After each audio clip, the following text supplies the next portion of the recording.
نہ جانے میرے ساتھ کیا مسئلہ تھا کہ میرا شادی کرنے کو دل نہیں چاہتا تھا۔ میں ہر رشتے سے انکار کر دیتی، بالآخر تنگ آ کر میری ماں نے مجھے بتائے بغیر میرا رشتہ طے کر دیا اور 2 دن بعد ہی شادی رکھ دی۔ سبھی حیران تھے کہ یہ کیسی شادی ہے جو 3 دن میں رکھی گئی۔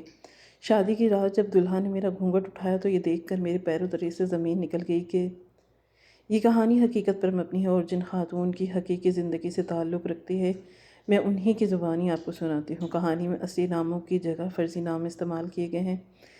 کہانی شروع کرتے ہیں۔ میرے والد اپنا کاروبار کرتے تھے۔ ہمارے گھر میں خوشحالی تھی۔ ان دنوں ہمارے پاس کسی چیز کی کمی نہ تھی، مگر پھر اچانک میرے والد صاحب کو کاروبار میں نقصان ہونے لگا۔ نوبت یہاں تک آ پہنچی کہ وہ ہر وقت بھوجے بھوجے سے اور پریشان رہنے لگے۔ ایک روز وہ گھر سے ایسے گئے کہ پھر لوٹ کر نہ آئے، البتہ یہ اطلاع ضرور کر دی کہ میں ٹھیک ہوں، بس ذرا دیر کو فرار چاہتا ہوں، مگر دوبارہ انہوں نے ہماری جانب پلٹ کر نہ دیکھا۔ سچ ہے کہ اگر زندگی کی حقیقتوں کا ذکر کیا جائے تو محبت، نفرت، ہار جیت، سب پانا کھونا، سب چیزیں ہی زندگی کا سچ ہے۔ ان دنوں ہم بھی زندگی کے ایک تلخ سچ کے ساتھ وقت گزارنے پر مجبور تھے۔ ہمارے والد ہمیں اور ماں کو چھوڑ کر چلے گئے۔ جب وہ 2 سال تک بھی نہ لوٹے اور ساری جمع پونجی ختم ہو گئی تو اولاد کی پرورش میری ماں کی تنہا فہم ٹھہر گئی، جس کو انہوں نے ہر حال میں سر کرنا تھا۔ ہمارے رشتہ داروں میں ایسا کوئی دیا نہ لو تھا جو ہماری ذمہ داری اٹھاتا۔ کچھ دن تو ہمدردی جتا لی گئی، مگر پھر سب بھول بھال گئے۔ مجبوری انسان سے ہر کام کروا لیتی ہے۔ میری ماں، جس نے زندگی میں بہت خوشحالی دیکھی تھی اور کبھی گھر سے باہر قدم نہ نکالا تھا، مگر اب اپنی اولاد کی وجہ سے مجبور ہو گئی تھی۔ کوئی چارہ نہ پا کر وہ میکے چلی آئیں اور 1 ماہ تک تو بھابھیوں نے مجبوراً رکھا، مگر اس کے بعد صاف کہہ دیا کہ تمہارے بچے ہمارے بچوں سے جھگڑتے ہیں اور آخر ہمارے شوہر کب تک ذمہ داری اٹھائیں گے؟ اب تم اپنے بچوں کی ذمہ داری خود اٹھاؤ۔ ہمارے تو اپنے خرچے پورے نہیں ہوتے، ہم بھلا تمہاری ذمہ داری کیسے اٹھا سکتے ہیں؟ اپنے شوہر کو ڈھونڈو اور اسے کہو کہ اگر اپنے بچوں کی ذمہ داری پوری نہیں کرتی، وہ خود تو نہ جانے کہاں چھپ کر رہ گیا ہے۔ امی اپنا سا منہ لے کر واپس گھر آ گئیں، مگر مسئلہ یہ تھا کہ اب کچھ کیے بغیر گزارا نہیں تھا۔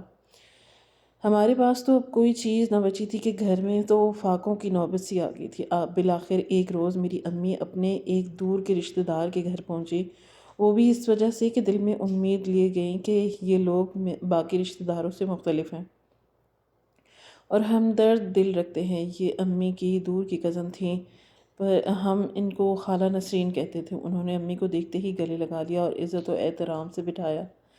انہیں کی خوب آؤ بھگت کی۔ وہ تو جانتی تھی کہ جب ہمارے ابو ساتھ رہتے تھے تو ہمیں کسی شے کی کمی نہ تھی۔ ان کا اپنا اچھا خاصا بزنس تھا، پھر ان کو بزنس میں گھاٹا ہو گیا یا کسی کا ڈر پڑ گیا کہ وہ نہ جانے کہاں روپوش ہو گئے۔ وہ ہمیں چھوڑ کر ایسے گئے کہ پھر نہ لوٹے۔ 2 سال تک تو میری ماں نے گھر سے قدم نہیں نکالا کہ انہیں اس سب کی عادت نہیں تھی۔ ہم 4 بہن بھائی تھے، 5ویں امی تھی۔ بالآخر آگے مزید گزارا کیسے کرنا تھا؟ سب سے بڑی میری بہن تھی، بھائی دونوں چھوٹے تھے۔ بڑی بھائی نے ابھی مڈل پاس کیا تھا، ان کے آگے پڑھانے کو بھی رقم درکار تھی۔ سو ایسے میں خالہ نسرین میری والدہ کو اندھیرے میں امید کی کرن نظر آئیں۔ میں بھی ماں کے ساتھ ہی ان کے گھر گئی تھی کہ میں ان کی سب سے چھوٹی اولاد تھی۔ والدہ نے دل کڑا کر کے خالہ نسرین کو اپنے حال سے آگاہ کیا اور وہ کچھ رقم بطور امداد دینے لگی تو اماں نے کہا کہ نہیں بہن، مجھے یہ نہیں چاہیے، مجھے تو کوئی مستقل ذریعہ آمدنی درکار ہے تاکہ عزت سے میرے بچے پیٹ پال سکیں۔ انہوں نے پوچھا کہ زرینہ آپا، تم ہی کہو کہ میں تمہاری کیا مدد کر سکتی ہوں؟ تمہارا بیٹا ابھی چھوٹا ہے، میٹرک پاس بھی نہیں ہے، یہ بیچارہ ابھی بہت چھوٹا ہے، بلا کسی طرح کوئی کام کر پائے گا؟ میری والدہ کہنے لگی کہ آپ مجھے اپنے گھر کا کام کرنے کو دے دیں، میں صبح آ جایا کروں گی اور شام تک چلی جایا کروں گی، میں انشاءاللہ تمہارا سارا گھر سنبھال لوں گی۔ نسرین خالہ کچھ شرمندہ ہوتے ہوئے بولی، کیسی باتیں کر رہی ہو آپا؟ آخر کیوں مجھے شرمندہ کر رہی ہو؟ تم میری بہنوں کی جیسی ہو، اب میں تمہیں اپنے گھر نوکرانی رکھوں گی؟ میری والدہ کہنے لگی کہ کوئی بات نہیں، محنت تو محنت ہے اور مجھے تمہارے گھر میں کام کرنے میں کوئی حرج نہیں ہے۔ اپنے بچوں کو پالنے کے لیے کام تو مجھے کرنا ہی ہے، تمہارے گھر کا نہ کیا تو کسی اور در کا کرنا پڑے گا، اور غیروں سے پھر اپنوں کے پاس کام کرنا ہی کیا برا ہے؟ کم از کم یہاں میری عزت تو ہوگی، مجھے بھی کوئی پریشانی نہیں ہوگی۔ نسرین خالہ نے کچھ دیر سوچا، بالآخر انہوں نے امی کی بات کو معقول جان کر ان کو اپنے گھر پر کام کے لیے رکھ لیا، لیکن ایک شرط پر کہ وہ ان کے مہمانوں اور پڑوسیوں کے سامنے یہ راز نہیں کھولیں گی کہ وہ ان کے کزن ہیں۔ وہ سوچتی تھیں کہ اس طرح ان لوگوں کے سامنے ان کو شرمندگی اٹھانی پڑے گی، کیونکہ وہ تو یہی سوچیں گے کہ اپنی عزیزہ کی مالی مدد کرنے کے بجائے اس کو گھر پر نوکرانی بنا لیا۔ میری والدہ نے کہا کہ نسرین مجھے منظور ہے، میں بس اپنے کام سے کام رکھوں گی، در در لوگوں کے کام گھروں کا کام کرنے کے بجائے تمہارے گھر میں میری عزت تو محفوظ رہے گی۔ دوسرے لوگ جانے میرے ساتھ کیسا برا سلوک کریں، شاید میں سہ بھی نہ سکوں۔ تمہارا گھر تو میرے اپنوں جیسا گھر ہوگا، یہاں کام سے مجھے کوئی آڑ نہ ہوگی۔ یوں میری امی نے خالہ کے یہاں نوکری اختیار کر لی۔ میرے بڑے بھائی سے کہا کہ تم میٹرک کر لو، تمہاری خاطر میں نے کوٹھی کا کام پکڑ لیا ہے۔ میری بڑی بہن اب سلائی سیکھنے سلائی اسکول جانے لگیں، چھوٹا بھائی 8ویں میں تھا اور بڑا بھائی 9ویں میں۔ میں بھی چھٹی جماعت میں پڑھتی تھی، مجھے پڑھائی میں زیادہ دلچسپی نہ تھی۔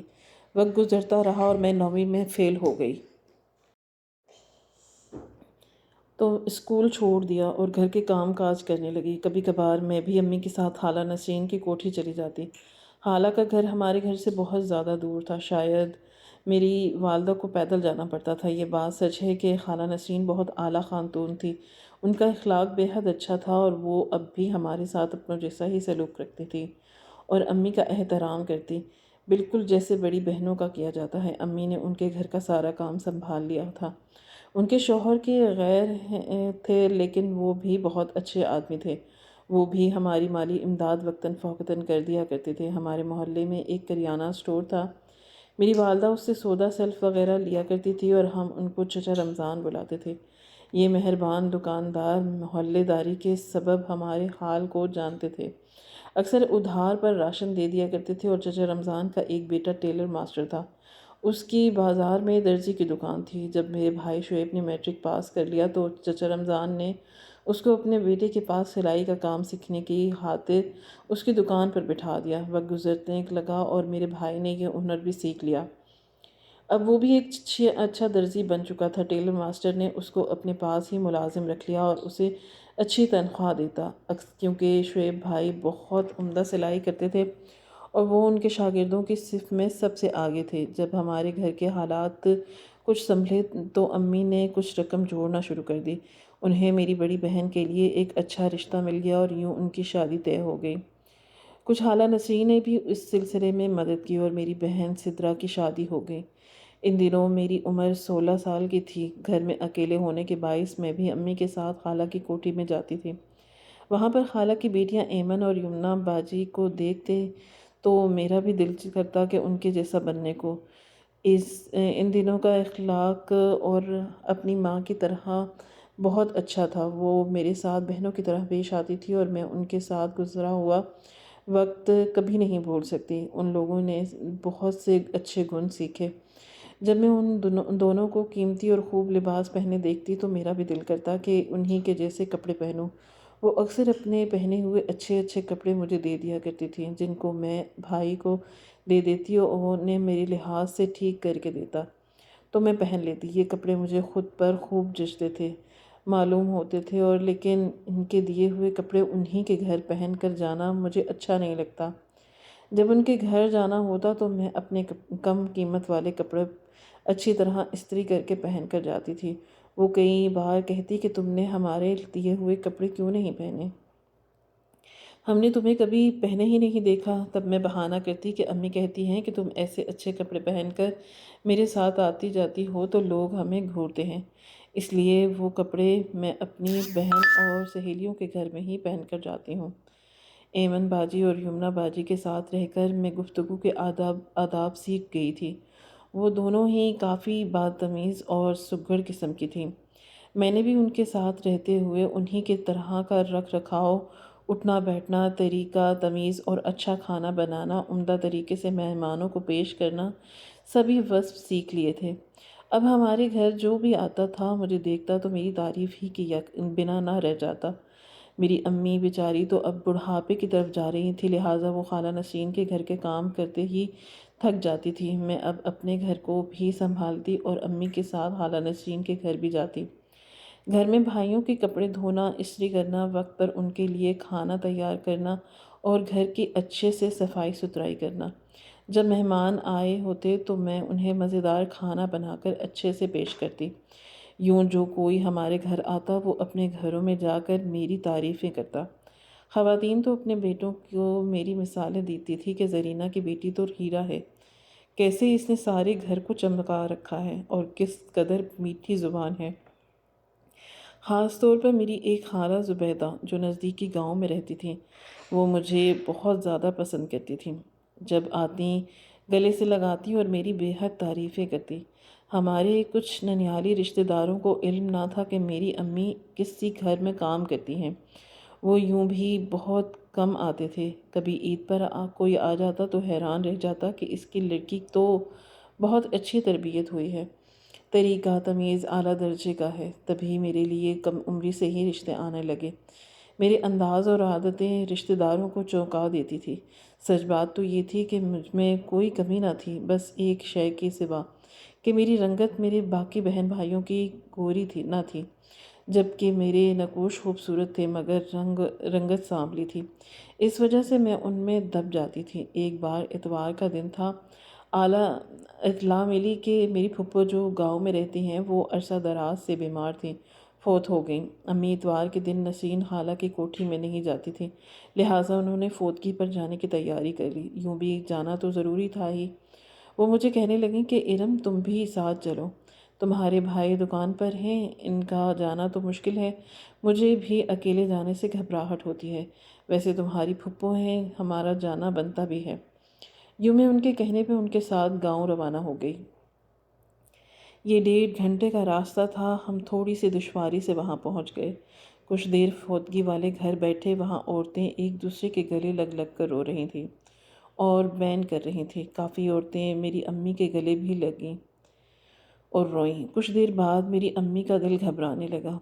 قریب ہی ان کی ایک کزن خالہ زبیدہ کا گھر تھا، وہ بھی وہیں فوتگی والے گھر بیٹھی تھیں۔ جب اپنے گھر جانے لگیں تو امی سے کہا کہ تم میرے ساتھ میرے گھر چلو، تھوڑی دیر وہاں آرام کر لینا، شام کو دوبارہ آ جانا۔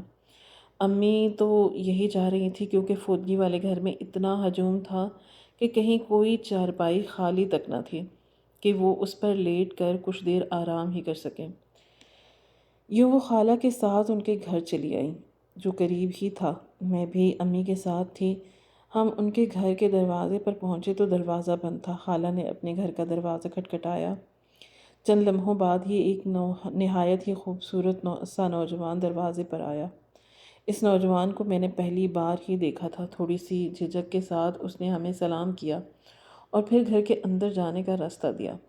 جب ہم گھر کے اندر داخل ہوئے تو باقی افراد نے بھی خوب گرم جوشی سے ہمارا استقبال کیا۔ میں اس خالہ کے گھر پہلی مرتبہ آئی تھی، جبکہ وہ اکثر ہمارے گھر آتی رہتی تھی کیونکہ ہمارے گھر سے ذرا ہی فاصلے پر ان کی اپنی بہن کا گھر تھا، اور جب کبھی وہ اپنی بہن کے گھر آتی میری امی سے بھی ملنے ضرور ہمارے گھر آتی تھیں۔ شاید اس نوجوان کی صورت میری ماں کو بھی بھلی لگی تھی۔ وہ خالہ زبیدہ سے پوچھنے لگیں کہ آپا، میں نے پہچانا نہیں، یہ جس نے دروازہ کھولا تھا تمہارا بیٹا ہی ہے نا؟ اور کون سے والا بیٹا تھا بھلا؟ تبھی خالہ نے بتایا کہ دروازہ کھولنے والا ان کا چھوٹا بیٹا ہے جس کا نام ہمایوں ہے۔ ہمایوں کو دیکھ کر مجھے نہ جانے کیا ہوا کہ میرے دل نے اس کی طرف ایک عجیب طرح کی کشش محسوس کی، یوں جیسے میں اس کو برسوں سے جانتی ہوں، جبکہ آج سے پہلے میں نے کبھی اس کے لیے ایسے محسوس نہیں کیا تھا۔ حالانکہ دونوں بہویں بھی بہت اچھے اخلاق کی تھیں۔ انہوں نے پہلے ہماری چائے دی اور دیگر لوازمات سے خاطر تواضع کی اور پھر ہمارے لیے کھانا تیار کیا۔ وہ مجھ سے بھی باتیں کرنے لگی۔ ہم نے مل کر کھانا کھایا، لیکن میرا دھیان کھانے سے بڑھ کر اس کمرے کی طرف تھا جہاں خالہ کا بیٹا ہمایوں گیا تھا، مگر وہ تو باہر نکلنے کا نام ہی نہیں لے رہا تھا۔ خالہ کا گھر بہت اچھا اور خوبصورت تھا، جس میں خوشحالی تھی، سکون تھا اور پیار و محبت بھرا سلوک تھا۔ ایسا لگ رہا تھا کہ کچھ تو ہے اس چار دیواری کے اندر۔ مجھے ان کے گھر کا ماحول اتنا اچھا لگا کہ جی چاہا ہمیشہ کے لیے یہاں رہ جاؤں۔ سبھی بہت پیار کرنے والے تھے۔ میری نظریں اس کمرے کی دہلیز کی جانب تھیں، مگر ہمایوں جیسے کسی اور ہی دنیا میں تھا۔ کچھ دیر بعد ہمیں دوبارہ فوتگی والے گھر جانا تھا، لیکن اب میرا دل وہاں جانے کو نہیں چاہ رہا تھا، تاہم مجبوری تھی، لہٰذا جانا تو تھا۔ جی چاہا کہ اس گھر سے جانے سے قبل ایک بار اور ہمایوں کو دیکھوں۔ میں نے کئی بار بہانے سے اس کمرے کے سامنے سے گزرنا چاہا، لیکن میری یہ خواہش پوری نہ ہوئی کیونکہ وہ باہر آیا ہی نہیں۔ امی فوتگی والے گھر جانے کو تیار کھڑی ہو گئیں، یوں میں بھی ان کے ساتھ ہو لی۔ جاتے ہوئے اس نوجوان کا دلکش سراپا آنکھوں میں لیے میں ان کے گھر سے نکلی۔ نیلی پینٹ اور سفید شرٹ میں ملبوس وہ خوبصورت نوجوان جسے چور آنکھوں سے میرے دل میں داخل ہوا۔ ہم فوتگی والے گھر آ گئے، مگر میرا دھیان اب بھی اسی کی جانب تھا۔ کئی بار سوچتی کیا پتہ وہ بھی فوتگی والے گھر آیا ہو، کئی بار اس کا چہرہ تلاش کرنے کی کوشش کرتی کہ جب کچھ حاصل نہ ہوا تو دعا کرنے لگی کہ کاش وہ ادھر آ جائے، مگر یہ دعا بھی پوری نہ ہوئی۔ اس نے جیسے میرا چین چرا لیا اور مجھے خبر ہی نہ ہو۔ اگلے روز ہم لوگ واپس آ گئے۔ یہاں بھی دل ہر دم بے چین تھا، یوں لگتا تھا کہ جیسے میری کوئی شے کھو چکی ہو۔ شاید کوئی لمحہ ایسا ہو جب اس کا خیال میرے ذہن سے بوجھل ہوا۔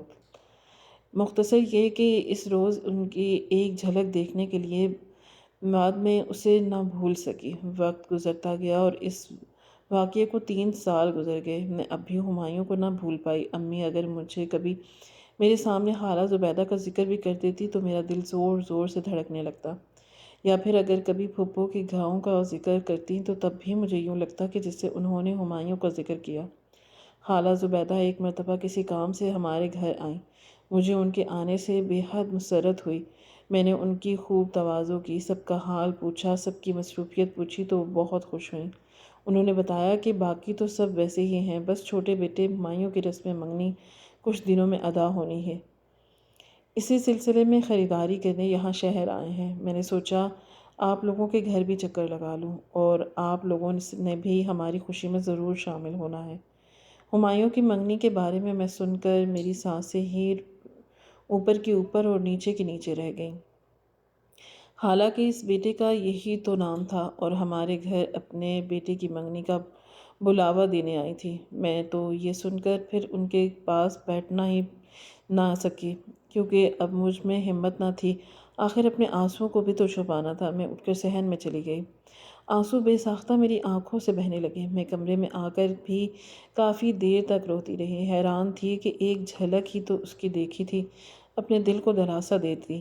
مجھے اس کے ساتھ کچھ ایسی شدید محبت تھی کہ کوئی راہ رسم بھی نہ تھی۔ پھر آخر یہ کیا ہوا؟ میں پاگل تو نہ تھی؟ مجھے اب احساس ہوا کہ محبت تو محبت ہے، راہ در رسم بھی نہ ہو یہ درد تو ہو دیتی ہے۔ خواہ مخواہ عجیب سی الجھن اور چبھن میرے دل کے خانے میں اتر کر روح کا حصہ بن گئی۔ جب یہ خیال آتا کہ کچھ دنوں بعد ہمایوں کی منگنی ہے تو سانس رکنے لگتی۔ امی اس رسم میں جانے کو تیار تھیں۔ یوں منگنی سے ایک دن پہلے امی نے بھی مجھے گاؤں تک ساتھ چلنے کو کہا، مگر میں نے انکار کر دیا۔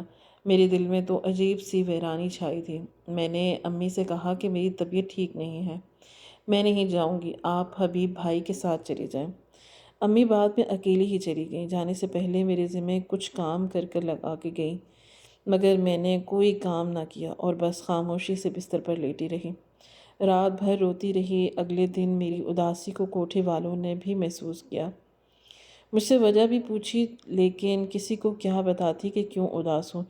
جب امی واپس آئیں تو انہوں نے مجھے از خود ہمایوں کی منگنی کا حال بتایا کہ کھاتے پیتے گھرانے کی خوبصورت پڑھی لکھی لڑکی ہے، منگنی ہوئی ہے۔ منگنی کا بڑا اچھا فنکشن تھا۔ ہمایوں بھی بہت خوش لگ رہا تھا اور اسے اور کیا چاہیے تھا۔ اتنے اچھے گھر میں رشتہ ہوا ہے، اور اماں کے یہ الفاظ میرے دل میں بھالے کی طرح لگے اور میرا دل جیسے ڈوبنے لگا۔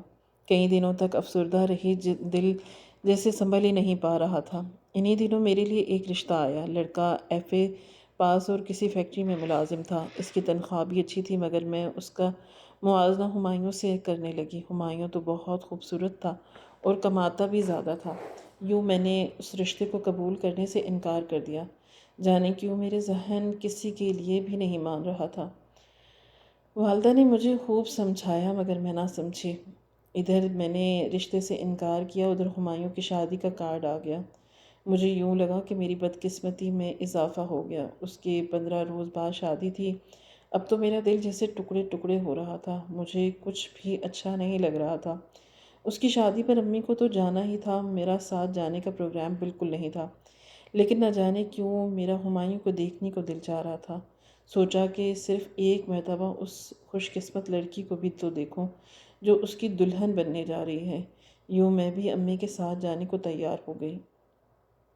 گاؤں میں قدم رکھتے ہی میری بیکلی میں اضافہ ہو گیا۔ جب ہمایوں کو دیکھا تو لگا کہ یہ تو پہلے سے بھی زیادہ خوبصورت ہو گیا ہے۔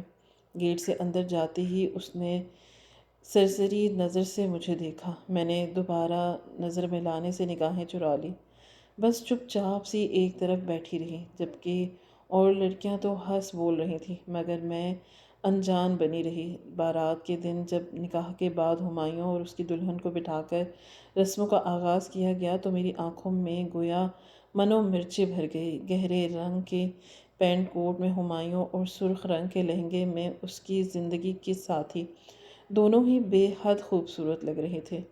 اس کی بیوی کا رنگ بہت ہی گورا تھا۔ مجھے ایک عجیب طرح کے احساس نے گھیر لیا۔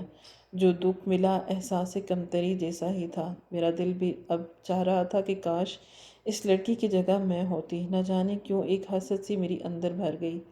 جیسے تیسے کر کے شادی اختتام پذیر ہوئی اور ہم نے جانے کا سامان باندھا، لیکن میرے قدم جیسے کسی نے زنجیر ڈال دیے ہوں۔ جیسے قدم اٹھتے ہی نہ تھے۔ میرا نہ دل بس میں نہ تھا۔ عجیب کشش تھی، ایک جکڑن تھی اس گھر میں، اس گاؤں میں، ان گلیوں میں، لیکن واپس تو آنا ہی تھا نا۔ چاہ کر بھی دل سے ہمایوں کو خیال کبھی اوجھل نہ ہوا۔ لاکھ بھلانا چاہا پھر بھی نہیں۔ گھر آ کر میرا اب ایک پل بھی دل نہیں لگتا تھا۔ مجھے لگتا یہاں تنہائی میں بے چینی مجھ سے میری سانسیں چھین لے گی۔ 2-3 دن اور رشتے بھی آئے مگر میں نے انکار کر دیا۔ مجھے ایک پل قرار نہ تھا۔ میں نے امی سے اجازت لی، اپنا سامان باندھا اور اپنی پھپھو کے گھر شکر گڑھ چلی گئی۔ سوچا وہاں جا کر دل بہل جائے گا۔ میں ایک ماہ کا سوچ کر آئی تھی، مگر ان دنوں پھپھو کی بیٹی کے امتحان ہونے والے تھے، لہٰذا سونیا پڑھائی میں مصروف تھی۔ اس کے پیپرز ہونے والے تھے اور پھپھو کی طبیعت بھی کچھ ٹھیک نہیں تھی۔ یوں میں 1 ماہ کے بجائے 2 ماہ گھر نہ جا سکی، اور پھر جب سونیا کے پیپرز ختم ہو گئے تب وہ اور اس کی امی مجھے خود میرے گھر چھوڑنے آئیں۔ گھر آ کر وقتی طور پر بھولا ہوا دکھ یاد آ گیا، اور دل گرفتگی جس کو دور کرنے کی خاطر میں شکر گڑھ آئی تھی پھر سے مجھ پر حملہ آور ہو گیا۔ امی نے پھپھو سے کہا کہ اچھا ہوا تم لوگ بھی اس کے ساتھ آ گئیں، اب تو میں خود اس کو لینے آنے والی تھی۔ پھپھو پوچھنے لگیں کہ کیوں، کیا ہوا، سب خیریت؟ وہ کہنے لگیں کہ یہ تمہاری بھتیجی جو رشتہ آتا ہے انکار کر دیتی ہے، پتہ نہیں کیا مسئلہ ہے اس کے ساتھ۔ اب اس کی غیر موجودگی میں نے خود اس کا رشتہ طے کر دیا۔ اس کو یہ نہیں پتہ کہ ماں نے کتنے پاپڑ بیلے ہیں ان کے لیے۔ اب یہ مانے یا نہ مانے، بس اسے شادی کرنا ہوگی۔ 5 دن کے بعد اب اس کی شادی کر دینی ہے۔ میں کب تک اس کی بٹھائے رکھوں گی؟ اور پھپھو سے التجا کہنے لگی کہ تم بھی اس کو سمجھا کر جانا، اور اب میں اس کا انکار نہیں سنوں گی۔ امی کی یہ باتیں سن کر میں وہاں سے اٹھ کر کمرے میں چلی گئی، جا کر خوب روئی۔ پھر خود دل کو سمجھایا کہ تیری ماں مجبور ہے، اچھے خاندان سے ہو کر بھی ہماری خاطر دوسروں کے گھروں کے برتن مانجے ہیں، کچھ شرم کرو۔ ہمایوں کی شادی ہونا تھی، ہو گئی۔ اس نے کب مجھے چاہا، میں تو اسے بے وفا یا دھوکے باز بھی نہ کہہ سکی۔ میری محبت تو یک طرفہ تھی، اسے تو کچھ معلوم ہی نہ تھا۔ یہ سچ ہے کہ میں نے اپنے بے چین دل کو ہمایوں کے ساتھ بہت دعائیں کی تھی وہ مجھے مل جائے، مگر وہ کسی اور کا ہو چکا تھا۔ میں خود کو سمجھانے لگی، پھر آخر کیوں میں اس لا حاصل شخص کی خاطر اپنی ماں کو دکھ دے رہی تھی۔ سوچنے لگی کہ اگر عقل کے ناخن اب بھی نہ لیے تو ادھر ادھر سے لوگ ہی مجھے سمجھانے آئیں گے، سو میں چپ ہو رہی تھی۔ امی سے انکار بھی نہیں کیا اور نہ ہی اقرار کیا، بس خاموشی رہی۔ نہ تو یہ پوچھا کہ کہاں رشتہ کہاں سے آیا ہو اور کس کا ہے، اور نہ دلہا دیکھنے کی آرزو کی۔ بالآخر ایک روز جب امی نے پوچھا کہ کیا تم خوش ہو، میں نے ان سے کہہ دیا کہ امی آپ کو جہاں اور جس سے مرضی میری شادی کرنی ہے کر دیں، اور اب مجھ سے کچھ مت پوچھیے گا۔ ایک روز میں نے سنا کہ لڑکے کی ماں آئی ہے، 2 عورتوں کے ساتھ۔ خالہ زبیدہ آئی ہوئی تھی۔ میں نے جان لیا کہ انہی عورتوں میں سے کسی کے بیٹے سے میرا رشتہ طے ہوا ہے، شاید، اور یقیناً خالہ کے ذریعے یہ رشتہ طے ہوا ہوگا، اسی لیے وہ بھی ساتھ آئی تھی۔ 3 دن بعد میری شادی تھی۔ جب مہندی سے ایک دن پہلے وہ لوگ مہندی کی چیزیں لائے تب بھی خالہ آگے آگے تھی۔ اگلے روز میری مہندی تھی۔ عورتیں باتیں کرنے لگیں کہ اس کے لڑکے کی 2 ماہ قبل شادی ہوئی تھی۔ یہ کیا؟ میں حیرت کے سمندر میں غوطے کھانے لگی کہ چند دنوں بعد طلاق بھی ہو جاتی ہے۔ اس کے بعد کیا باتیں ہوئیں، مجھے ہوش نہیں تھی۔ میں وہاں ہو کر بھی وہاں نہیں تھی۔ واقعی 5 دن کے اندر میری مہندی پھر رخصتی بھی ہو گئی، اسی ہمایوں کے ساتھ جس سے میرے دل کی گرہ بندھی تھی۔ اسی روز مجھے معلوم ہو گیا کہ خالہ زبیدہ رشتہ کروانے والی نہیں، بلکہ انہی کے بیٹے سے میری شادی ہونے جا رہی تھی۔ لیکن پھر مجھے یقین نہیں آ رہا تھا۔ یوں لگتا تھا کہ جیسے مجھے تو تب بھی یقین ہوگا کہ جب میرا ہمایوں سے نکاح ہوگا۔ شادی کی رات جب اس نے میرا گھونگھٹ اٹھایا تو مجھے اسے سامنے پا کر بھی جیسے یقین نہیں آ رہا تھا، مگر اب یہ بالکل حقیقت تھی کہ میری شادی اسی ہمایوں سے ہو چکی تھی۔ سسرال آ کر پتہ چلا کہ اس کی بیوی اچھی لڑکی نہ تھی۔ اس کے والد نے کافی زیادہ حق مہر لگوایا تھا۔ اسی روز بھی دونوں گھرانوں میں کچھ انبن سی ہو گئی تھی، مگر پھر اس بات کو ہمایوں کے گھر والوں نے نظر انداز کر دیا کہ وہ تو بیٹے کا گھر بسانے کو ہی بہو لائے تھے۔ مگر سسرال آتے ہی لڑکی نے اپنی اصلیت دکھانا شروع کر دی۔ وہ اپنے گھر والوں کو سسرال والوں کی جھوٹی شکایتیں لگاتی، وہ بھی بھڑک جاتے۔ پھر اس نے ساس اور سسر اور ہمایوں اور گھر کے ہر فرد ہر طرح طرح کے الزامات لگانے شروع کر دیے۔ گھر خوب رولا ڈالا اور آخر ایک روز بگڑ کر چلی گئی۔ 3 دن بعد ہی اس کے والدین نے طلاق کا مطالبہ کر دیا۔ وہ لوگ معاملہ کورٹ تک لے گئے اور ہمایوں کو طلاق دینی ہی پڑی۔ حق مہر کی بڑی رقم کی خاطر اس بد نصیب لڑکی کا گھر اجڑ گیا۔ جب ہمایوں سے میرا نکاح ہو رہا تھا تو نکاح نامے پر دستخط کرتے ہوئے میں سوچ رہی تھی کہ کون خوش قسمت ہے اور کون بد قسمت۔ یقیناً وہی بد قسمت تھی کہ جس کے والدین نے بھی سمجھداری سے کام نہ لیا، وہ بھی ماں باپ کے پیچھے اپنے اچھے بھلے گھر کو ٹھوکر مار کر چلے گئے۔ ہمایوں کی دوبارہ شادی کا سلسلہ چلا تو زبیدہ خالہ کو میں یاد آ گئی۔ ہمایوں سے مشورہ کیا، اس نے ان کی رائے سے اختلاف نہ کیا۔ یوں مجھے میری مراد مل گئی اور آج ہم دونوں خوش و خرم زندگی بسر کر رہے تھے۔ ہمایوں بہت اچھے شوہر ثابت ہوئے۔ ہمارے 2 بچے ہیں، مگر میں اس لڑکی کا گھر اجاڑنے کے ذمہ دار نہیں۔ لیکن شاید اللہ نے میری خوشی کو پورا کرنا تھا، سو یہ انجانی راحت مجھے ملی۔ سچ یہ ہے کہ صدقے دل سے نکلی ہوئی دعا اور کچھ خواہشیں ایسی بھی ہوتی ہیں جو اسی طرح پوری ہو جاتی ہیں کہ یقین نہیں آتا۔ مزید دلچسپ سچی کہانیاں سننے کے لیے میرے چینل کو سبسکرائب کریں۔ اللہ حافظ۔